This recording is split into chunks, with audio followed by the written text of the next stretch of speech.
habla de un hombre que vendrá para salvar a Occidente frente a la apostasía de Occidente, ¿cierto? Bueno, ellos se presentan como el nuevo Catejón o falsos profetas. Y respondiendo Jesús les dijo: mirad que nadie os engañe, porque vendrán muchos en mi nombre, diciendo: yo soy Cristo, y a muchos engañarán. Y muchos falsos profetas se levantarán y engañarán a muchos. Y por haberse multiplicado la maldad, el amor de muchos se enfriará. Porque se levantarán falsos cristos y falsos profetas, y harán grandes señales y grandes prodigios, de tal manera que engañarán, si fuere posible, aún a los escogidos. Mucha gente buena de Occidente ve eso como una esperanza. No será un engaño. He aquí lo que os he dicho, San Mateo, 24:4. Entonces aquí, por lo menos, démosle la duda, el privilegio de la duda. ¿No será que aquí hay algo que es un falso profeta? ¿No me estarán manipulando para allá? Porque puede ser, por ejemplo, ahora dicen que Rusia está hundiéndose. En medio de este caos, yo ya no sé qué pensar, ¿cierto? Puede ser que en un momento a otro invada Ucrania totalmente, y que puede ser que se ponga frente a Polonia con gran poder. ¿Quién me puede en medio de este caos decir a ciencia cierta qué es lo que va a acontecer? Cierto que sí, no es imposible. Entonces yo no sé. Entonces vamos a ver qué es lo que piensa Rusia fuera de las caretas. Una cosa es lo que ellos nos muestran, otra cosa es lo que piensan. Ellos dicen y proclaman proponer al mundo una cuarta teoría política. Ellos dicen que el nazismo fue una tercera teoría política, y las otras dos yo no me acuerdo cuáles son. Pero en todo caso aquí habla de una cuarta oferta, una cuarta teoría política, que es inspirada en Carl Schmitt, que era un conservador alemán, y este Carl Schmitt inspira a un nuevo Rasputín llamado Alexander Dugin. Alexander Dugin es un hombre ocultista, gnóstico, glorificador de la Eurasia, y es un hombre esotérico, ¿cierto? Que nace de los servicios secretos soviéticos, ¿cierto? Y él se presenta con una nueva filosofía, pero que es ocultista, inspirada en Alexander Crowley, que él se llamaba Aleister Crowley. Aleister Crowley, él decía: yo soy el papa de Satanás. Es un hombre que murió en condiciones muy extrañas, y un hombre que no tenía, digamos, ningún temor en proponer a Satanás como la iglesia de Satanás. Es un hombre ocultista, y un hombre que, por la brevedad, no da para esclarecer aquí más sobre ese hombre y sobre toda su doctrina, que inspiró después a todos los grupos de rock, los Beatles y todos estos conjuntos de rock, de heavy metal, etcétera, etcétera. Pero el hombre era de una mística, de un odio a Dios y a la iglesia impresionante. Él es el maestro de Dugin, Alexander Dugin. Alexander Dugin es un hombre que se dice de la Iglesia Ortodoxa rusa, pero él de hecho es satánico, él de hecho es esotérico, de manera tal a que él crea toda una doctrina nacionalista. Dicho sea de paso, Putin lo tiene como asesor, y curioso, el que habla tanto de los nazis polacos y los nazis ucranianos, él tiene una política nacionalista, ¿cierto? Por lo tanto es nazi, ¿no? Por ejemplo, Alexander Dugin, entre otras cosas, dice que Polonia es un error histórico, porque Polonia pertenece a Rusia, porque es un pueblo eslavo y que tiene que ser de la Iglesia Ortodoxa rusa, y que Polonia se ha pervertido por transformarse en católica. Entonces dice, Polonia lanza una amenaza, Polonia se unirá a esta potencia euroasiática, o se someterá o será destruida. Entonces aquí queda claro que no es Rusia la que fue agredida, es toda una estrategia que comenzó con esa península en el Mar Muerto, ¿cómo se llama? Crimea, después con la invasión, en base a que él era amenazado de invasión, etcétera, etcétera. Pero en base a toda esa retórica hay una política de expansionismo, claramente inspirada en Dugin, que es el Rasputín del momento. Emergerá un imperio euroasiático desde Vladivostok hasta Portugal, y este enfrentará a Roma. Entonces aquí entra una política que ya comienza a tener una connotación contra Roma, y que él levanta el problema del año 1000, ¿cierto? Que fue el cisma de Oriente. Él lo levanta, dice, Roma se corrompió y la verdadera cristiandad quedó en la Iglesia Ortodoxa rusa. Por lo tanto, tenemos un papel mesiánico de ir a rescatar en nombre de la Iglesia Ortodoxa rusa a Europa, que está corrompida. Y de hecho, por ejemplo, hay profecías, podemos adelantarnos, profecías. Yo no soy muy de aparicionismos, creo que todos ustedes me conocen y siempre he sido muy escéptico, pero hay algunos que sí son extraordinarios, como en el siglo XIX una gran santa, Jeanne-Marie Janet, francesa.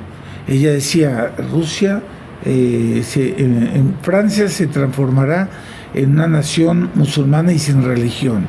Y dice, Rusia invadirá Francia. Eso lo dice Jean-Marie Janet. Rusia invadirá Francia, pero no logrará invadir España.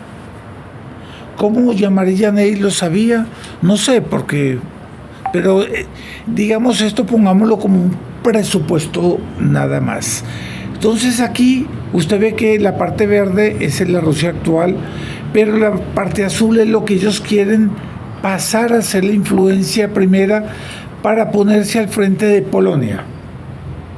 Polonia es el gran enemigo tradicional de Rusia. Rusia se ha preparado desde siempre para invadir a Polonia. Tienen un odio mortal a Polonia. Polonia sabe eso. Y Polonia hoy en día es el ejército más poderoso de Europa. Más que Alemania, todo, porque ellos no se engañan. Porque también los polacos tienen no dio pises a la Rusia. Y aquí entran situaciones que, bueno, nosotros conocemos. Putin afirma, inspirado por Dugin, frente a la decadencia de Europa, Rusia podría convertirse en esa nueva Europa en la que la cultura se salvará. Entonces aquí entra ya un lado mesiánico de Putin. Putin era de la KGB. Yo digo, la KGB no murió.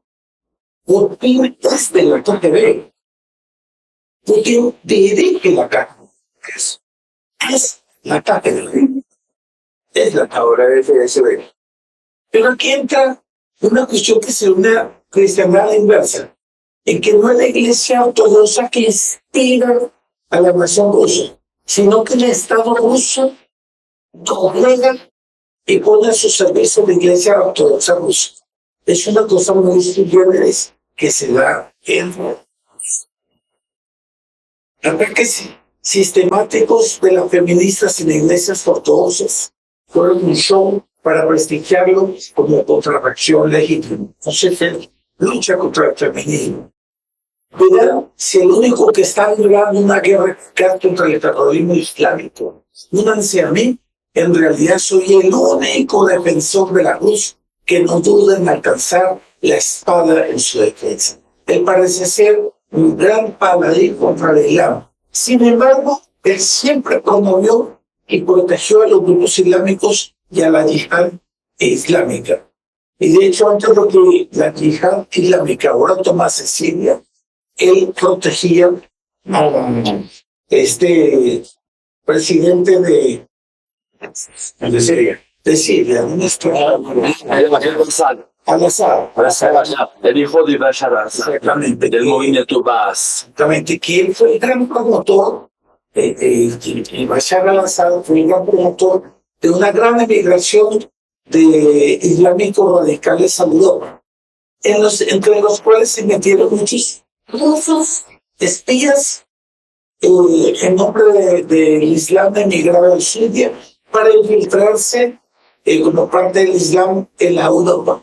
Europa está rellena de espías, casi que los soviéticos, porque no existe aquello que se acabó el imperio. Detrás del mito del poder, Rusia será la tercera Roma, o la misión mesiánica de la Rusia. Ellos siempre afirmaban en el siglo XVI de que Rusia tiene un papel mesiánico de ser el pueblo no herético frente a una Roma herética según ellos. La Santa Rusia, promovida por el movimiento de la eslamofilia del siglo XIX y XIX, la época de los zares Alejandro, Nicolás, hubo mucho una eslamofilia que tenía un carácter mesiánico, que ellos tenían un carácter religioso de ser los restauradores de la cristiandad, que en este caso sería una anticristiandad porque era el zar que dominaba la iglesia ortodoxa. Entonces, esos grabados muestran mucho el zar abajo, con un carácter mesiánico, un nombre de Dios que restaura tanto en la tierra como en el cielo el reino de Dios sobre la tierra. Aquí entra la figura de Putin. Putin se muestra intimidante, con un poder omnímodo, casi que superior a los zares. Y la figura de los zares fue rescatada en la figura de Putin. Entonces se presenta una cultura exótica muy original que está fascinando a los conservadores de Occidente. O por lo menos permítanme a ustedes darles los elementos. Ustedes después pueden llegar a la conclusión de que cada uno quiera. Pero aquí entra una cuestión muy interesante, ¿no? Esa cuestión mesiánica en la que el zarismo restaurado y el soviético restaurado. El saber la Virgo fue el culto creado desde su nacimiento. Daba al zar una misión de conquistar el mundo. Implicaba una subordinación del poder espiritual al poder político. ¿Cierto? Entonces aquí entra una alianza entre la Iglesia Ortodoxa rusa y el poder político de Rusia. Especie de una teocracia de la Iglesia Ortodoxa rusa sometida al poder político que reemplazará la hegemonía de Roma. Rusia, para quienes no conocen, Rusia se alimenta de un odio visceral para Roma, un odio visceral para el Papa. La Iglesia Ortodoxa rusa, ellos dicen que Roma es el anticristo, que la verdadera cristiandad quedó en la Iglesia Ortodoxa rusa después de el cisma de Oriente de la Unión Europea. La realidad en Rusia, vamos a ver si realmente ese carácter mesiánico obedece a la realidad en Rusia. ¿Será que Rusia se convirtió? ¿Será que Rusia tiene esa característica de santidad, de orden, de respeto de los valores? A nosotros nos dicen que sí, que Putin persigue a los homosexuales, etc. Esconden la realidad. La corrupción que denuncia Occidente, ellos la tienen mucho más arraigada que en Occidente. Rusia es mucho más corrompida que Occidente. Tiene brujos. Sí, mucho más. La vida social rusa presenta multiplicidad de patologías contrarias a la vida cristiana. La brujería. Salen por centenas a lanzar hechizos que depender a Putin. Allá la hechicería, las ancestralidades y todo eso es declarada y apoyada. Si aquí tenemos una hechicería criolla con nuestras ancestralidades, allá es de manera oficial y de carácter de ritual. Solo el 2% van a la iglesia ortodoxa rusa. Es una fachada. La Santa Rusia tiene sentido religioso, vive en la piedad católica, vive en la piedad aunque sea ortodoxa, vive en la religiosidad. No, solo el 2% van a la iglesia. Solo el 20% son de la iglesia ortodoxa. El resto creen en adivinaciones, brujería y magia. O sea, la verdadera religión en Rusia es la brujería. No es la iglesia ortodoxa rusa. Allá la iglesia ortodoxa rusa es solo el 20%. Y ese 20%, solo el 2% va a las iglesias de ellos. Esas iglesias son vacías, son museos. La batalla de los siglos es muy Rusia. Va a tener en audiencias en los medios, se transforman en celebridades. Ellos hacen poderes y de hecho se ven en esos programas de show televisivo que ellos se levantan en el aire y hacen cosas que son prodigios que nadie entiende cómo se hacen. El esoterismo es una cultura de masas. Todo el mundo en Rusia es esotérico. Todo el mundo, bueno, no sé si 60% menos, entendido, algunas minorías buenas. Rusia tiene el mayor índice mundial de consumo de alcohol, consume una media de 15 litros per cápita. O sea, es el país más alcohólico del mundo. El mayor número de abortos fue el primer país que instauró el aborto en el mundo. Dicen que no, que es Finlandia o Noruega, que las... No, es Rusia. Rusia fue el campeón y fue el primero que dio el paso para el invierno democrático. Rusia está decreciendo en la población. Hoy tiene ya 145, antes era 155. Para el año 2035 se prevé que Rusia tenga 135 millones. Y no es porque esté viviendo democrático. Es porque hay abortos, porque no hay hijos. Allá los abortos, el descenso es una cuestión, pero vertiginosa, dramática en Rusia. Entonces, aquí entran algunos comentarios sobre el círculo de poder, el ritual de las brujas, la posibilidad del patronismo con los que mandan. Para Putin, el islamismo está más cerca de los ortodoxos que el catolicismo. Dice, él prohíbe la Iglesia Católica en Rusia. La Iglesia Católica está prohibida en Rusia. Sin embargo, el islamismo no. Ustedes saben que allá se construyó una de las mayores mezquitas del mundo, en Moscú, con todo el apoyo de Putin. ¿Cierto? Ellos dicen entonces que el islamismo hace una relación con el gobierno ruso. Es una estrategia que ellos quieren hacer una relación y hacer buenas relaciones con los islamitas. Los musulmanes muchas veces han sido instrumentos de los intereses políticos. Todo indica que está habiendo una alianza de orden más religiosa que política entre el Islam, entre el Islam islámico y la Rusia de Putin. Por otro lado, ¿existe realmente una prosperidad en Rusia? Rusia hoy día es uno de los países que tiene el pueblo más pobre. Allá Moscú y San Petersburgo son muy ricos, ven más o menos el nivel del occidente en materia de desarrollo humano. Pero usted sale de Moscú y encuentra pobreza por todos lados. Y fue el problema que él tuvo ahora que hubo de esas mundial de fútbol. que venían una serie de declaraciones de los periodistas que decían que querían salir para conocer Rusia. Primero eran no impedidos y cuando podían salir encontraron pobreza y ranchos por todo el mundo. El actual régimen no es una purificación de los errores comunistas.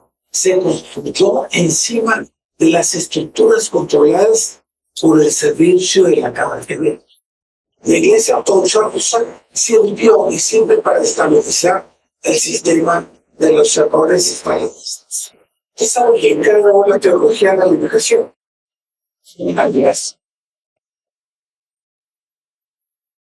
De la Iglesia Ortodoxa Rusa para imponer en América Latina. Quien intenta poner la Unión Soviética y no para. Pero es una Unión Soviética que no se logra porque estaba que era atea, simplemente que la Iglesia Ortodoxa Rusa lo apoyaba. No, ahora es en una alianza con la Iglesia Ortodoxa Rusa, con un barniz de religiosidad y de mesianismo. Rusia anticatólica. Para ellos los católicos no somos cristianos. La consideran la iglesia de Satanás. Por eso ellos dicen, la reconstrucción tiene que ser destruyendo Roma. Pero no creo que la Roma de las herejías, la Roma del progresismo liberal, no. Es la iglesia del magisterio tradicional. Es la iglesia real a la cual nosotros humanos y a la cual nosotros somos. Ellos odian eso. Entonces, aquí hay noticias de detenidos en Rusia que están siendo torturados sin piedad y como Rusia prohibió la Iglesia Católica en todos los territorios invadidos en Ucrania. Las iglesias allá son contadas con los dedos de la mano y una es en San Petersburgo, porque esa fue autorizada por Catalina la Grande a perpetuidad y no la pueden quitar. Creo que hay otra en Moscú, ¿cierto? Que está muy bonita.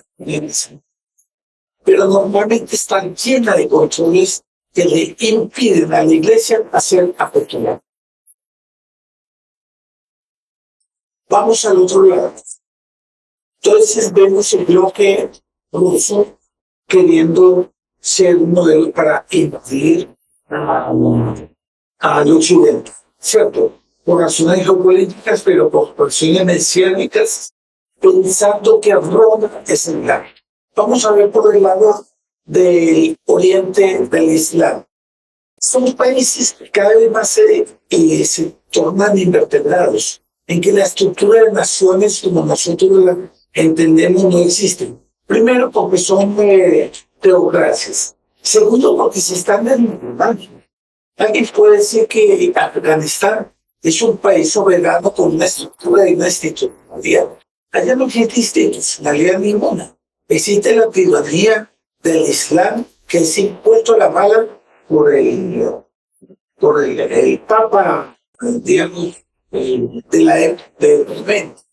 ¿Ustedes creen que va a salir algo de Siria a la manera de un país soberano con institucionalidad? No, porque allá hay 9 facciones diferentes del Islam. Está el ISIS, está el Islam, Al-Qaeda. Está Al-Qaeda, está también el Kurdistán, están... La diferencia entre sunitas y chiitas son una diferencia muy grande. Yo creo que eso no va a tener solución. Porque de hecho lo que quiere la revolución anticristiana es formar un grande bloque de esa antigua Persia, que eran pues herencia de nuestra cultura. Porque lo que fue el imperio persa, el imperio egipcio, mismo el reino de Salomón, ¿cierto? Fueron grandes, digamos, allá nació la cultura y la civilización, ¿cierto? Fueron fuentes, pero hoy día no es esto. Es interesante saber que después de la caída del imperio otomano, el imperio otomano no tenía manera de mantener la cultura del imperio otomano, el imperio de los reyes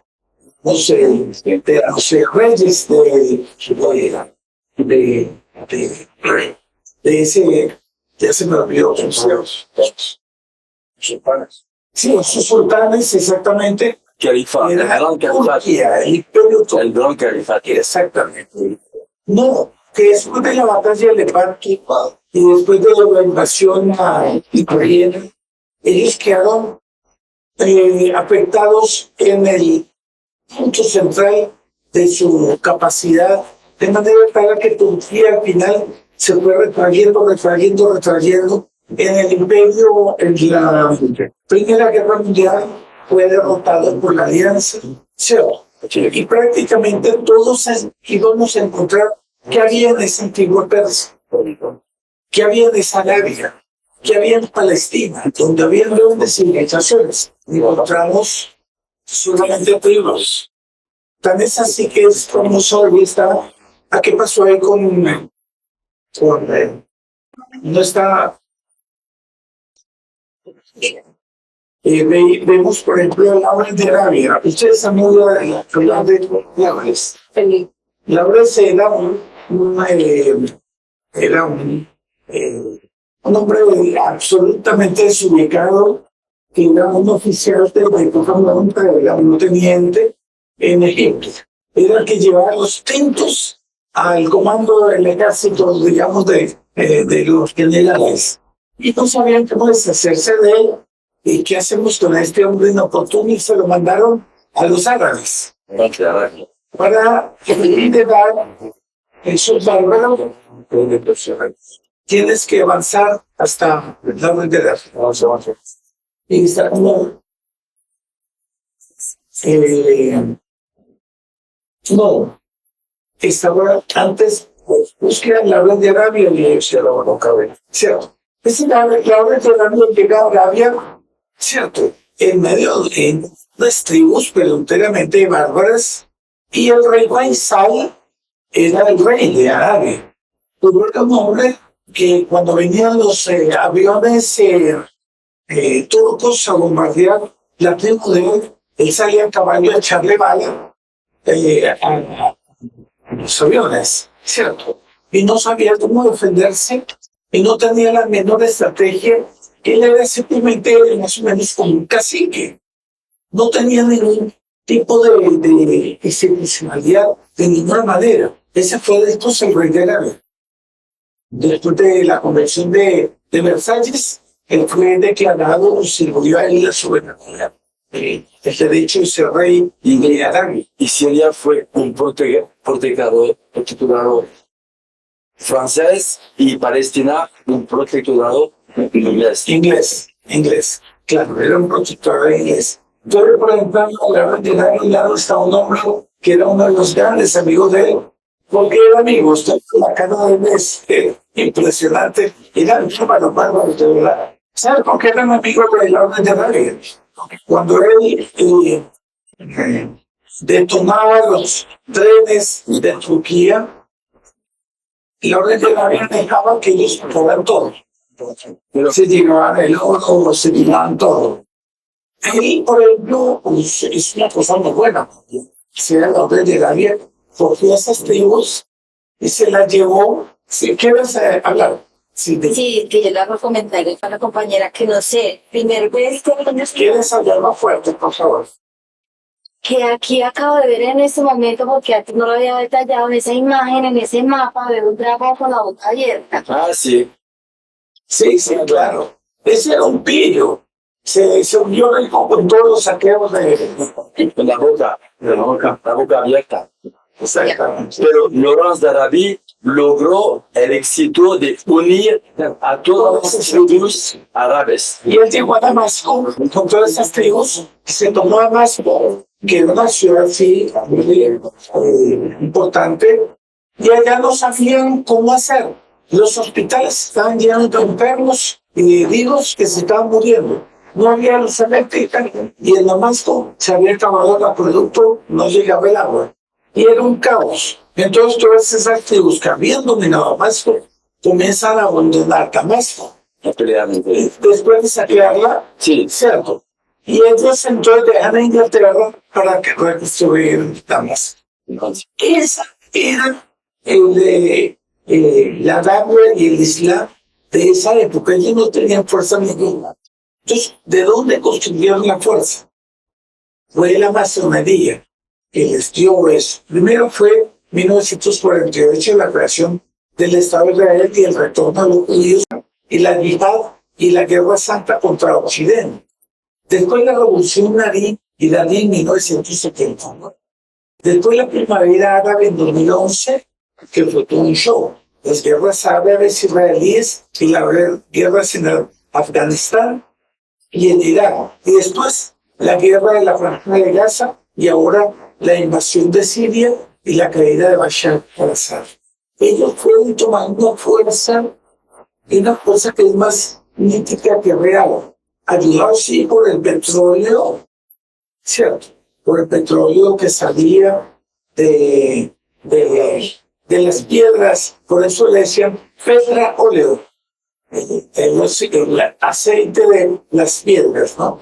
Y entonces ellos comienzan a pasar de ser tribus a tener realmente un poderío de expansión de orden religiosa, que es muy interesante. Comienza a haber una tenacia contra Roma, comienzan a haber invasiones del Magreb contra Europa. Y hoy en día el Islam en Europa no tiene solución, porque eso va a dar una guerra civil. Pero ¿será que Occidente podrá tener mística para una guerra religiosa? En cambio el Islam sí la tiene. Mientras las parejas islamitas en Europa, en Alemania, tienen 16 hijos y una media de 8 hijos. Eso de que europeos dicen medio hijo. Si es que lo tienen. Pues, entonces, ¿qué pasa? El Islam comienza a fortalecerse. Pero es una guerra invertebrada. No va a ser una guerra convencional. Es una guerra de facciones. Es una guerra de cuarta integración. Mientras que Rusia, inspirado por Putin, se promueve como una guerra santa para invadir Roma. ¿Cuándo se ve eso? El próximo año, de aquí a 10 años, de aquí a 100 años, yo no lo sé. Pero las cosas y esa guerra se está constituyendo ya en esos dos tenaces contra Europa. Europa no va a poder restablecerse, no va a poder hacer frente a eso. ¿Cierto? La parte geoestratégica no la conozco, no la podría y no soy experto en eso. Pero frente a una guerra religiosa no están en condiciones. Mismo porque la crisis dentro de la iglesia le ha quitado a los europeos la capacidad de reaccionar y de reafirmar su propia fe. Entonces vamos a una conclusión. La gran conspiración que se cierne sobre la iglesia católica desde todos los frentes. El imperio euroasiático en ciernes será una teocracia ortodoxa esotérica contra Roma. El Islam converge en ayuda a todas las potencias para consolidar una yihad radical que invada Europa. Y ellos sí tienen citas organizados, son una teocracia. Todos esos países que rigen es la autoridad religiosa. ¿Qué debemos hacer? Nosotros vimos en la reunión que yo di ayer que realmente la civilización cristiana murió, la cristiana murió. El occidente cristiano no quiere dejar pasar, no quiere afirmar su cultura cristiana, salvo minorías saludables en Europa, eso ya no lo quiere. Por lo tanto, estamos en una guerra de una desproporción impresionante, en la que sí, esa guerra religiosa se ve que tarde que temprano será, digamos, tenaza contra Roma. Roma, la iglesia no morirá porque ya tiene la promesa de las personas. Pero sí pasará por épocas de grandes emociones, de grandes inestabilidades, y la Europa que nosotros conocemos como grandes naciones que fueron, digamos, inspiradoras de la cultura de nuestra civilización. Yo me siento hijo de España, ¿cierto? Pero yo creo que España desaparecerá si esta teoría de guerra religiosa se realiza. porque no hay condiciones, yo no veo condiciones ni en España, ni en Francia, ni en Alemania, tal vez en Polonia, ¿cierto? Para hacer frente a eso. Creo que no. Hungría, pero habría que ver porque Hungría está muy confiado y habría que ver de esclarecerlo y decirle, hombre, Luego puedo preguntar una cosa. ya termino ahí, pues, la solución para nosotros es mantenernos firmes en la piel, resistir en la confusión. Vendrán momentos de gran confusión, que ese caos geoestratégico, geopolítico, será un caos también en la línea de nuestras convicciones religiosas. No vamos a saber qué está aconteciendo. Cuando vengan esas situaciones, vámonos firmes en la fe. Preparar nuestros espíritus para una gran guerra religiosa. Será el escenario para el gran castigo que Fátima anunció en 1917, propiamente el 13. De ahí que yo creo que nosotros, en cuanto a la campaña del Rosario Público por Colombia, estamos bien ubicados, porque nosotros somos un portaestandarte, un referente de que el problema de la revolución cristiana no es un problema de la reforma agraria, también lo es. No es un problema de que el ejército está siendo minado y saboteado por Petro, también lo es. Es un problema de orden religioso y tiene una raíz de orden religioso. Mientras nosotros no tengamos esa profunda convicción, cuando vengan esas grandes confesiones, no estaremos preparados para levantar el estandarte de la fe y dar a las personas el referente que los libere de esa confusión. Por lo tanto, yo los invito a que mantengamos ese referente del retorno a la fe, de los Rosario Público por Colombia, concomitante a manifiestos y acciones y marchas. Ustedes siempre estaban en marchas, estando y proclamando juicio político, perdón. ¿Cierto? Siempre hemos citado en la defensa de las Fuerzas Armadas, como el honor de Colombia, como detentores del honor de Colombia. Y todo eso va a tener sentido siempre y cuando tengamos el sentido religioso claro para el pueblo. Ahora todavía hay restos, en medio de la confusión, restos de un cierto ordenamiento, pero eso se va a acabar. Va a venir una gran confusión que nos encuentra a nosotros levantados dando ese. Con eso yo termino.